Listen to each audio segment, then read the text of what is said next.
আল্লাহ তাআলা আমাদেরকে সুবহান মসজিদে এসে জুমার নামাজ আদায় করার জন্য প্রস্তুত করেছিলেন। শুকরিয়া আদায় করি আলহামদুলিল্লাহ। নেকের দিন তাড়াতাড়ি চলে যায়। মাগফিরাত প্রথম রহমতের 10 দিন শেষ হয়েছে, মাগফিরাত প্রায় শেষ পর্যায়ে, 7 দিন শেষ। এই জন্য আমাদের কতটুকু আমরা আল্লাহর কাছে ক্ষমা প্রার্থনা করে আমাদের গুনাহগুলো ক্ষমা করতে পেরেছি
নিয়ে ওই বান্দার জন্য রহমতের দোয়া করতে থাকে।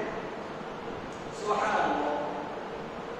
এবং আল্লাহ তাআলার পক্ষ থেকে এই সবাই কদর রাত্রিতে বান্দাদের প্রতি রহমত, বরকত, শান্তি এটা ফজরের সময় হওয়ার আগ পর্যন্ত বান্দাদের প্রতি বর্ষিত হতে থাকে।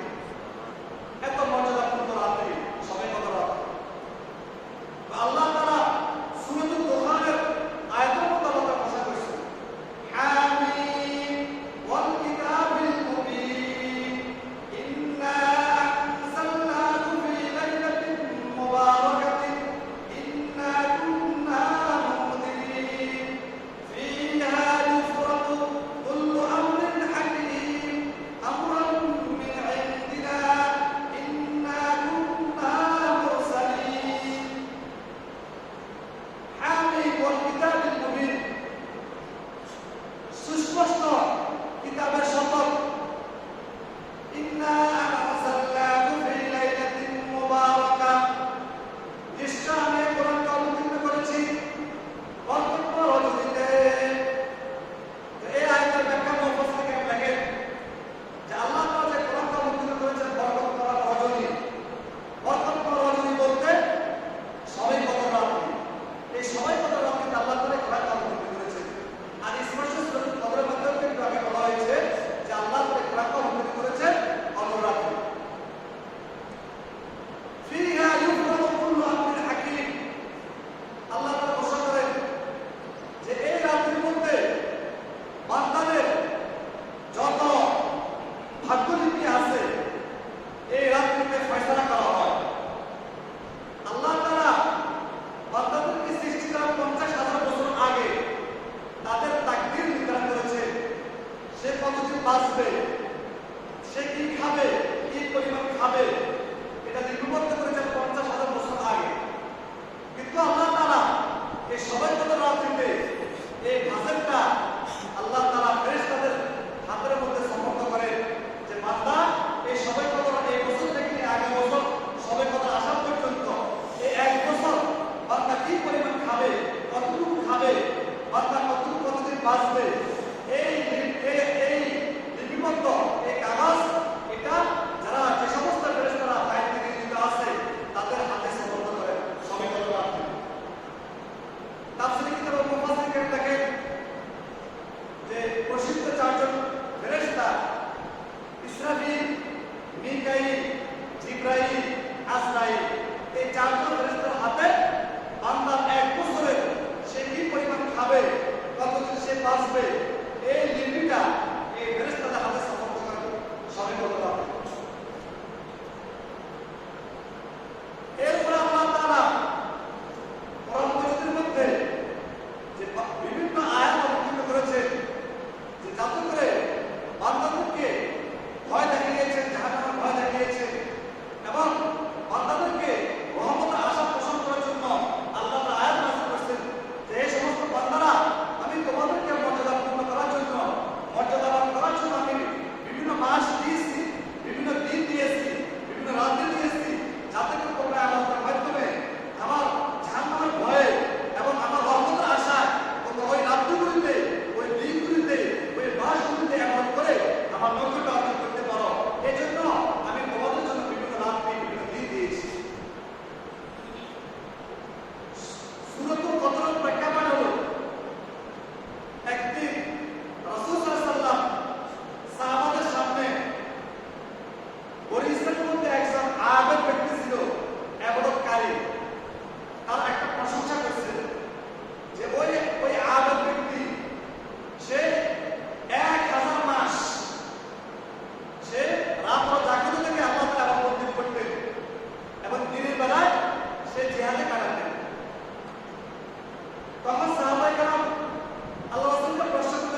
তোমরা যখন মসজিদে ইতিকাফ অবস্থা থাকবে তখন তোমরা ওই সময় কোনো বিবির সাথে স্ত্রীর সাথে সহবাস করতে পারবে না এবং তোমরা অন্য কোনো কাজ করতে পারবে না।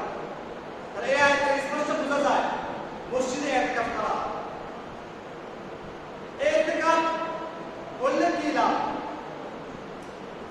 হাদিস শুনে রাসূল ঘোষণা করেন, আর ইবনে আব্বাস রাদিয়াল্লাহু তাআলা আনহুমা ওয়া মান ইয়াতাকাফা ইয়াওমান ইবতিকা'a ওয়াজহিল্লাহি জাআলাল্লাহু বাইনাহু ওয়া বাইনান নার সালাসাতা খালাদিকা আব'আদা মিম্মা বাইনাল খাফিকাইন। রাওয়াহু আত-তাবরানী ফিল আওসাত ওয়াল বাইহাকী ফি শুআবিল ঈমান। তবশর কবরে শরীফের মধ্যে আছে, বাইহাকী শরীফের মধ্যে আছে যে ইতিকাফ করলে কি সওয়াব।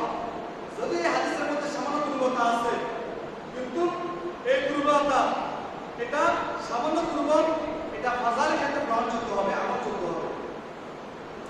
যেহেতু ইতিকাফের ব্যাপারে কোরআনের স্পষ্ট আয়াত আল্লাহ তাআলা উল্লেখ করেছেন, এই জন্য এই আল্লাহ রাসূল ঘোষণা করেন, আব্দুল্লাহ আব্বাস থেকে বর্ণিত, তিনি বলেন যে ব্যক্তি আল্লাহ তাআলার সন্তুষ্টির উদ্দেশ্যে একদিন মসজিদে ইতিকাফ করবে, ওই বান্দার মাঝে আর জাহান্নামের মাঝে 3 খন্দক দূরত্ব সৃষ্টি হবে। আবাদা মিম্মা বাইনাল খাফিকাইন, এক খন্দকের দূরত্ব হলো আসমান জমিনের দূরত্ব যতটুকু। এভাবে জাহান্নাম তার থেকে 3 খন্দক দূর হয়ে যায়। এক খন্দকের দূরত্ব হলো আসমান জমিনের দূরত্ব। যে ব্যক্তি একদিন মসজিদে ইতিকাফ করবে তার এত সওয়াব।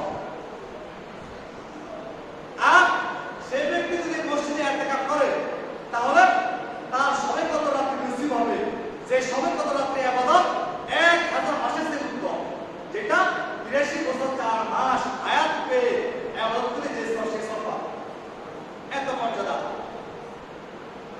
এজন্য ইতিকাফ কাকে বলে? ইতিকাফ বলা হয় ইতিকাফের শান্তিমত্ত অবস্থান করা। পরিবেশের মধ্যে ইতিকাফ বলা হয় দুনিয়াবী সমস্ত কাজকর্ম থেকে অবসর হয়ে এবং পরিবার পরিজন থেকে অবসর হয়ে মসজিদে আল্লাহ তাআলার সন্তুষ্টির উদ্দেশ্যে অবস্থান করাকে ইতিকাফ বলে। ইতিকাফ 3 প্রকার। একটা হলো সুন্নাত মুআক্কাদা ওয়া কিফায়া, আরেকটা হলো ওয়াজিব ইতিকাফ, আরেকটা হলো নফল ইতিকাফ। সুন্নাত মুআক্কাদা ওয়া কিফায়া যেটা ইতিকাফ, সেটা হলো রমজানের শেষ 10 দিন ইতিকাফ করা, এটা হলো সুন্নাত মুআক্কাদা ওয়া কিফায়া। সুন্নাত মুআক্কাদা ওয়া কিফায়া অর্থ হলো যে কোনো বড় গ্রাম অথবা শহর অথবা ছোট গ্রাম, বড় গ্রাম এবং শহরের মধ্যে যে কোনো মহল্লাতে অথবা ছোট গ্রামের মধ্যে যে মসজিদ আছে, ওই এলাকার মধ্যে যত লোক আছে, সেখান থেকে যে কোনো একজন বা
সবে কত রাত্রি আপনি পাবেন, যে 1000 মাস সে উত্তম হবে, যে আপনি 30 বছর 4 মাস আয়াত পেয়ে সময় দিয়েছিল সেই সব পাবেন। বলেন আরো বড় খুশি বলেন এক টাকা জন্য। আর কেউ নাই, মাত্র একজন আছে। আরো বলেন, যুবকদের মধ্যে বলেন কেউ নেই। ভাই আপনারা সবাই তো গুণাগার হবে, উনি একজন আছে, উনি বৃদ্ধ মানুষ, ওনার খেদমত তো প্রয়োজন আছে, ওনার খেদমতের জন্য একজন বলেন।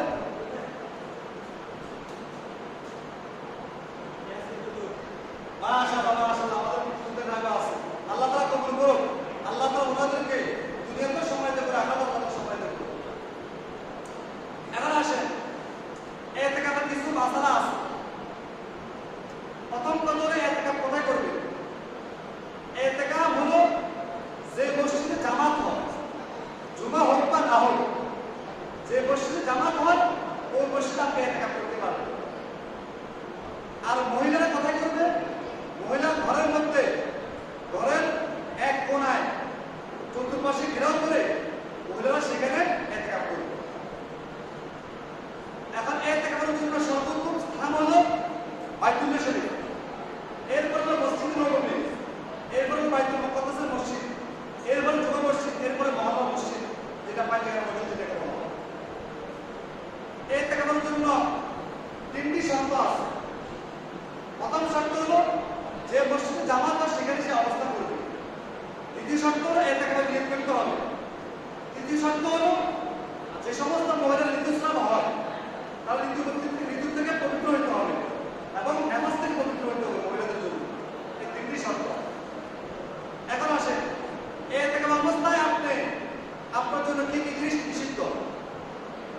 আপনি ইতিকাফে ঢুকবেন হলো বিশের অংশ যখন সূর্য ডুবে যাওয়ার আগে আপনি মসজিদে ঢুকতে হবে, সূর্য ডুবে যাওয়ার আগে, এবং যখন ঈদের চাঁদ দেখা দিবে তখন বেরোতে পারবেন।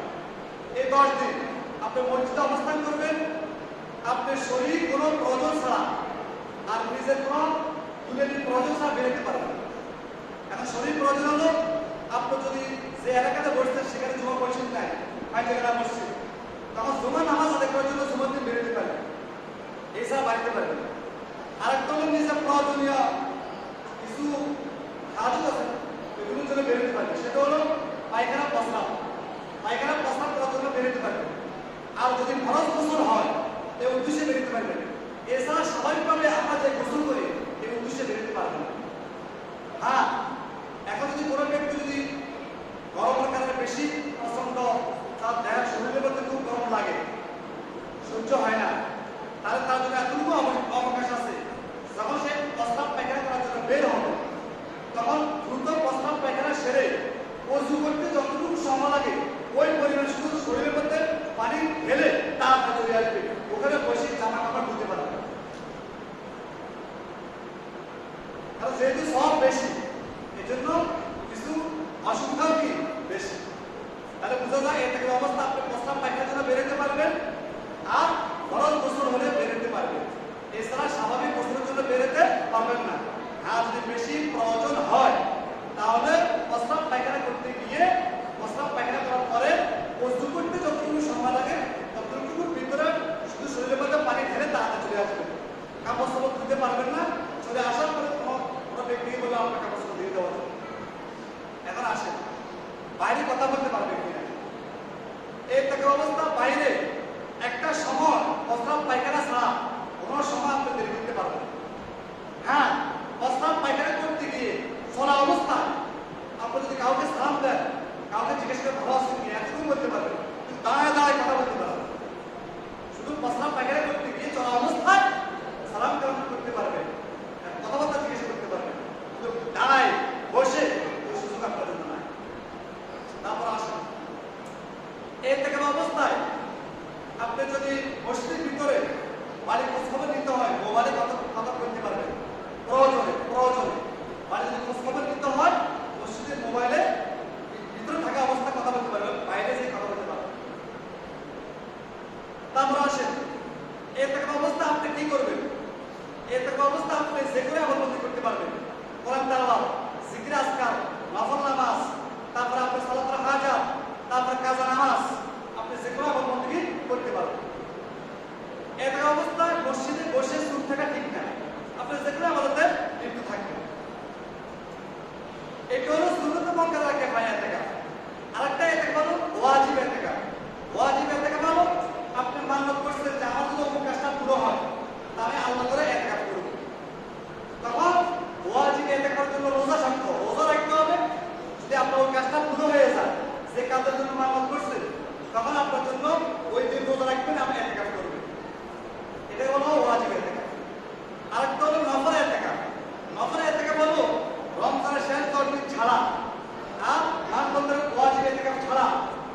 সময় আপনি মসজিদে যখন প্রবেশ করবেন, এতেকাফে নিয়তে প্রবেশ করলে যতক্ষণ পর্যন্ত আপনি মসজিদে থাকবেন এতেকাফে সওয়াব পাবেন।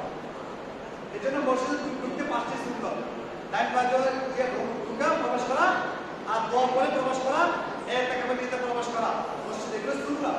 এজন্য মসজিদে যখন প্রবেশ করবেন এতেকাফে নিয়তে প্রবেশ করবেন, যতক্ষণ পর্যন্ত মসজিদে থাকবেন এতেকাফে সওয়াব পাবেন। এটাকে নফল এতেকাফ বলা হয়। এখন আসেন সদকাতুল ফিতর, এটা কাদের উপর ওয়াজিব? সদকাতুল ফিতর ওয়াজিব হলো ঈদুল ফিতর রাত্রে সবে সালাতের আগে যে ব্যক্তির কাছে যাকাত ওয়াজিব হওয়ার পরিমাণ প্রয়োজন অতিরিক্ত অর্থ সম্পদ থাকবে তার উপরে সদকাতুল ফিতর ওয়াজিব। বর্তমানে হলো আপনাদের বলছি যাকাতের নেশা হলো 40,000 টাকা। যাকাত আর ফিতরের মধ্যে পার্থক্য আছে। যাকাতের মধ্যে টাকার উপরে 1 বছর অতিবাহিত হতে হবে, কিন্তু সদকাতুল ফিতরের মধ্যে টাকার উপরে 1 বছর অতিবাহিত হওয়া শর্ত না। যদি কোনো ব্যক্তির কাছে ঈদুল ফিতরের রাতে সবে সাদেকের আগে 40,000 টাকা পরিমাণ যদি কোনো নগদ ক্যাশ আসে, অথবা 40,000 টাকা পরিমাণ প্রয়োজন করে অতিরিক্ত কোনো আসবাবপত্র থাকে, তখন তার উপর সদকাতুল ফিতর ওয়াজিব হয়ে যায়।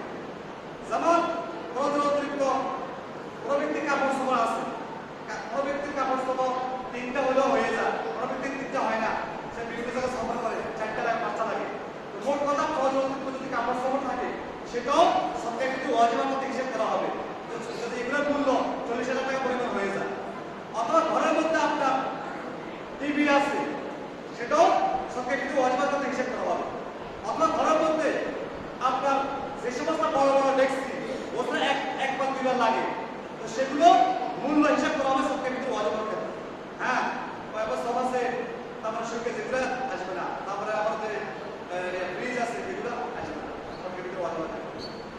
এখন আসেন সদকাতুল ফিতর কে দিবে? সদকাতুল ফিতর নিজের পক্ষ থেকে ওয়াজিব, পিতার উপর ওয়াজিব। আর যদি তার নাবালিগ ছেলে থাকে তখন পিতা ওই নাবালিগ ছেলের পক্ষ থেকে দেওয়া ওয়াজিব। সেই ব্যক্তি ঈদুল ফিতর সবে সাদেকের আগে যদি কোনো সন্তান জন্মগ্রহণ করে তারটাও দিতে হবে। হ্যাঁ, সবে সাদেকের পরে যদি জন্মগ্রহণ করে তারটা দেওয়া লাগবে। বালেগ ছেলেদের ওয়াজিব না। হ্যাঁ, একান্নভুক্ত যদি পরিবার হয় তাহলে সদকাতুল ফিতর পিতা যদি তার বালেগ ছেলের পক্ষ থেকে এবং তার স্ত্রীর পক্ষ থেকে যদি দিয়ে দেয় তাহলে মুস্তাহাব হিসেবে আদায় হয়ে যাবে, তবে ওয়াজিব না। এখন আসে কোনো ব্যক্তি বাইরের দেশে থাকে, তাহলে এখন সেই ব্যক্তি সদকাতুল ফিতর কিভাবে দিবে? আর বাংলাদেশে যারা আছে ওরা কিভাবে দিবে? এটা আমি একটু আলোচনা করতেছি। সদকাতুল ফিতর ব্যাপারে হাদিসের মধ্যে রাসূল ঘোষণা করেন, আনা আবি সাঈদ রাদিয়াল্লাহু তাআলা আনহু قال كنا نخرج زكاة الفطر صاعا من طعام أو صاعا من شعير أو صاعا من تمر أو صاعا من عقد أو صاعا من زبيب رواه البخاري ومسلم। আবু সাঈদ খুদরি থেকে তিনি বলেন যে আমরা সদকাতুল ফিতর বের করতাম খাদ্যশস্য থেকে 100 পরিমাণ, জব থেকে 100 পরিমাণ, খেজুর থেকে 100 পরিমাণ, পনির থেকে 100 পরিমাণ, জব থেকে 100 পরিমাণ। এখন আসেন সদকাতুল ফিতর আপনি কি পরিমাণ দিবেন? এখন আমরা ঘরে একটাই দিই, অথচ যে যত বড় বড় লোক ওরা ওই পরিমাণ দেয় না। এখন এখান থেকে হিসাব কি শুনেন, বর্তমানে ইসলামিক ফাউন্ডেশনের পক্ষ থেকে হিসাব করা হয়েছে যদি কেউ আটার মূল্য দিতে চায় আটা, তো সেটা হলো 70 টাকা। তাহলে সদকাতুল ফিতর নিম্ন হলো 70 টাকা। এটা সরকারি রেট, ইসলামিক ফাউন্ডেশনের পক্ষ থেকে নির্ধারণ করা হয়েছে 70 টাকা নিম্ন আটা, যেটা মূল্য 1 কেজি 650 গ্রাম আটার মূল্য 70 টাকা। আর যদি জব দিতে চায়, যেটা হাদিসের মধ্যে জবের মধ্যে আছে, জব হলো 3 কেজি 300 গ্রাম, এটার মূল্য বর্তমান 280 টাকা। আর যদি কেউ কিসমিস দিয়ে থাকে, কিসমিস হাদিসের মধ্যে আছে কিসমিসের কথা, তাহলে 3 কেজি 300 গ্রামের মূল্য 1320 টাকা। আর যদি কেউ খেজুর দিতে চায়, খেজুর হাদিসের মধ্যে খেজুর কথা আসছে, 3 কেজি 300 গ্রামের মূল্য 1650 টাকা। আর হাদিসের মধ্যে পনিরের কথা আছে, পনির হলো 3 কেজি 300 গ্রামের মূল্য বর্তমানে 2310 টাকা।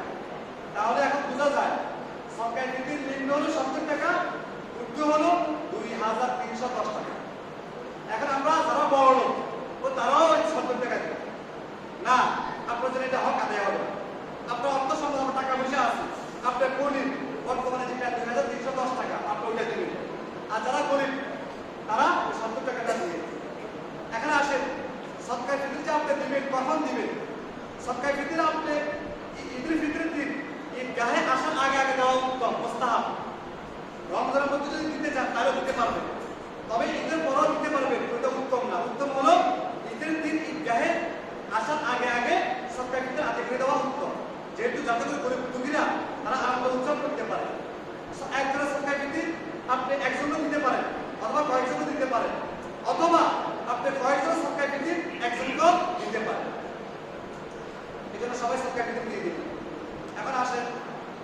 আমাদের বাংলা কিন্তু জামা মসজিদের সম্মানিত বিশেষ সাহেব কথা বলে ভাই আপনাদের সামনে কিছু কথা বলি।